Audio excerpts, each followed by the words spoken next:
সাহাবায়ে কেরামদের সাথে শিয়াদের যে দুশ্মনী রয়েছে, এই দুশ্মনী তো হিন্দুদেরও নাই রে বাবা, ইহুদি খ্রিস্টানদের এই দুশ্মনী নেই। কোন কিতাব ইহুদি খ্রিস্টানদের পাবেন না যে সবচেয়ে নিকৃষ্ট জাতি হচ্ছে মুহাম্মদ সাল্লাল্লাহু আলাইহি ওয়াসাল্লামের সাথী সঙ্গীরা। হিন্দুদের কিতাবও পাবেন না আপনি মহাভারত পুরাণে, আর আপনি আপনার তাওরাত ইনজিলও পাবেন না, তাদের বিকৃত তাওরাত ইনজিলে এসব পাবেন না আপনি। কিন্তু আপনি রাফেজি শিয়াদের ইরানিদের কিতাবে পড়ে দেখেন। জি হ্যাঁ, শাইখুল ইবনে তাইমিয়া রাহিমাহুল্লাহ বলছেন যে ইহুদিদেরকে জিজ্ঞাসা করা হয়েছিল যে সবচাইতে ভালো মানুষ কারা, তখন তারা বলেছে আসহাবু মুসা, মুসার সাথী সঙ্গী সহচরগণ সবচাইতে ভালো মানুষ মুসার পরে। খ্রিস্টানদেরকে জিজ্ঞাসা করা হইল মান খায়রুকুম, তোমাদের মধ্যে সবচেয়ে শ্রেষ্ঠ কারা, সবচেয়ে ভালো কারা? বলেছে হাওয়ারি ও ঈসা, ঈসা আলাইহিস সালাম হাওয়ারি সহচরগণ। তারপরে তখন এটা হলো ইহুদি খ্রিস্টানদের প্রশ্ন, তাই না? ইহুদিদেরকে জিজ্ঞাসা করে উত্তর বুঝলেন, খ্রিস্টানদের জিজ্ঞাসা করে উত্তর বুঝলেন। রাফেজি শিয়াদেরকে জিজ্ঞাসা করা হইল মান শাররুকুম, তোমাদের মধ্যে সবচেয়ে নিকৃষ্ট খারাপ কারা? বলছে আসহাবু মুহাম্মদ, নাউযুবিল্লাহ, মুহাম্মদ সাল্লাল্লাহু আলাইহি ওয়াসাল্লামের সাথী সঙ্গীরা সবচেয়ে খারাপ, নাউযুবিল্লাহ। কার কাছে? এই রাফেজি শিয়াদের কাছে। তারা আপনাদের বন্ধু, তাদের সাথে ঐক্য করতে চান, আর তাদের ইনকিলাব আপনাদের জন্য আদর্শ। হ্যাঁ জি, আউযুবিল্লাহ। হে ইসলাম থেকে আল্লাহ যেন হেফাজত করেন। যে ইসলাম আল্লাহর দেওয়া ইসলাম নাই, সে ভ্রান্ত ইসলাম, ইসলামের নামে মানুষের সাথে ধর্ম ব্যবসা করা, ধোঁকাবাজি করা, রাজনীতি করা, এইসব থেকে আল্লাহ যেন হেফাজত করেন। 10 নম্বর অধ্যায় ইমাম বুখারী রাহিমাহুল্লাহ বলছেন বাবুন হাযা বাবুন, এই অধ্যায় হচ্ছে আলামাতুল ঈমান হুব্বুল আনসার, ঈমানের লক্ষণ হচ্ছে আনসারীদেরকে ভালোবাসা। ঈমানের লক্ষণ হচ্ছে আনসারীদেরকে ভালোবাসা। সুতরাং আনসারীদেরকে যারা ভালোবাসে তাদের মধ্যে ঈমানের লক্ষণ আছে, আর যারা আনসারীদেরকে ভালোবাসে না তার মধ্যে ঈমানের লক্ষণ নেই। যখন ঈমানের লক্ষণ নেই তো মুনাফিকের লক্ষণ আছে, যদি ঘৃণা করে, দুশ্মনী রাখে। হ্যাঁ, আর আনসারীরা হচ্ছে রাসূলুল্লাহ সাল্লাল্লাহু আলাইহি ওয়াসাল্লামের অধিকাংশ সাহাবায়ে কেরাম, অধিকাংশ সাহাবায়ে কেরাম হচ্ছেন আনসারী। তাহলে আনসারীদের যারা সাহাবায়ে কেরামদেরকে গালমন্দ করে রাফেজি শিয়ারা, যারা সাহাবায়ে কেরামদেরকে বলে যে তারা কাফের হয়ে গেছিল 5 জন ছাড়া, এটা হচ্ছে আকীদা, 5 জন সাহাবী ছাড়া নাকি সবাই, নাকি 1,24,000 বেশি সাহাবী সব নাকি কাফের মুরতাদ হয়ে গেছে, নাউযুবিল্লাহ। এ হচ্ছে শিয়া ধর্ম, যাদের সাথে ঐক্যের ডাক দিচ্ছে আজকালকার বড় বড় দেশীয় হুজুরেরা। কথা বুঝতে পারছেন না? জি হ্যাঁ, এসব হুজুরকে আল্লাহ হাজির করবেন হাসরের মাঠে, এসব হুজুরকে আল্লাহ রাব্বুল হাসরের মাঠে হাজির করবেন। যে বুঝা হয়েছে যে আল্লাহর দুশমন আল্লাহর দোস্ত কি করে সমান হয়, সাহাবায়ে কেরামদের দোস্ত আর সাহাবায়ে কেরামদের দুশমন সমান কি করে হয়ে যায়, আর তাদের সাথে ঐক্য কি করে হইতে পারে, কিসের ভিত্তিতে ঐক্যটা হয়েছিল?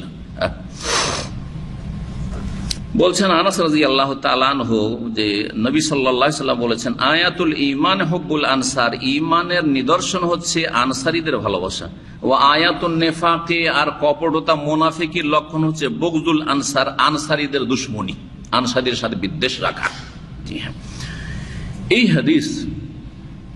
হাদিস আজকাল ফিট হচ্ছে একেবারে রাফেজি শিয়াদের, ঠিক না? জি। আর ওই সব লোকদের যারা শিয়া ঘেঁষা লোক, সাহাবায়ে কেরামদের সমালোচনা করতে দ্বিধা করে না, সাহাবায়ে কেরামদের ভুল ধরতে দ্বিধা করে না, সাহাবায়ে কেরামদের যুগে যে আপোষে কিছু বিষয়ে মতবিরোধ হয়েছিল সেই বিষয়ে মন্তব্য করতে থাকে, জবান লম্বা করতে থাকে, এরা বিদ্বেষ সৃষ্টি করে। এদের কিতাবাদি যদি পড়া যায় তো বিদ্বেষ নিয়ে বেরোবেন, আল্লাহ হেফাজত করে এদের কিতাব থেকে। খেলাফত মুলুকিয়াত মাওলানা মওদুদের যে কিতাবটি আছে সেই কিতাব আল্লাহ হেফাজত করে এই কিতাব থেকে।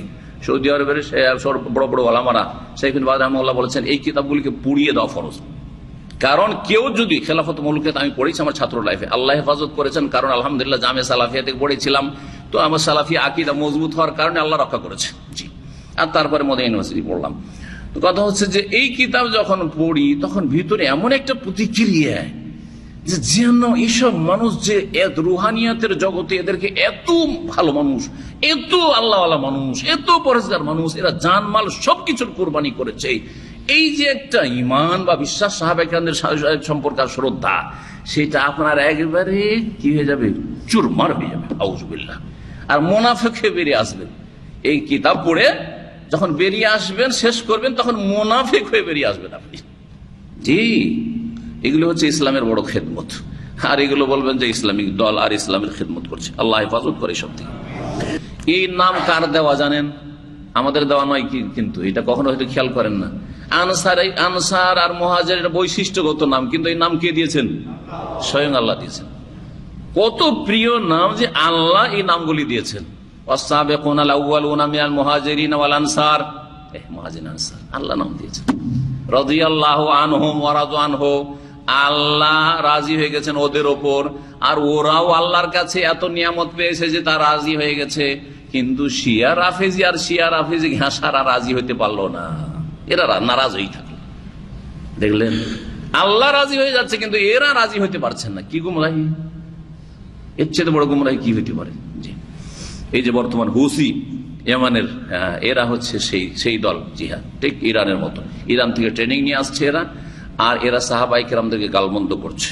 ইয়ামানি যদি কোনো আহলে সুন্নাত সহি আকীদার থাকে তার কাছ থেকে জানতে পারবেন, মসজিদের খুতবায় সাহাবায়ে কেরামদেরকে, জুমার খুতবায়, ঈদের খুতবায়, তাদের বক্তব্যে প্রথম কাজ হচ্ছে সাহাবায়ে কেরামদেরকে লানত করা, অভিশাপ করা, জাহান্নামী বলে আখ্যায়িত করা।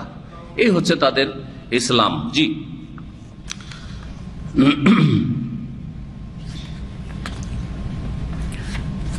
এই হাদিস থেকে বোঝা গেল যেটি ইমানের অধ্যায়ে, যে ইমান যদি কারো থাকে তাহলে সেই ব্যক্তি আনসারীদেরকে ভালোবাসবে। আর ইমানে ভেজাল আছে, নেফাক আছে যদি আনসারীদেরকে ভালো না বাসে।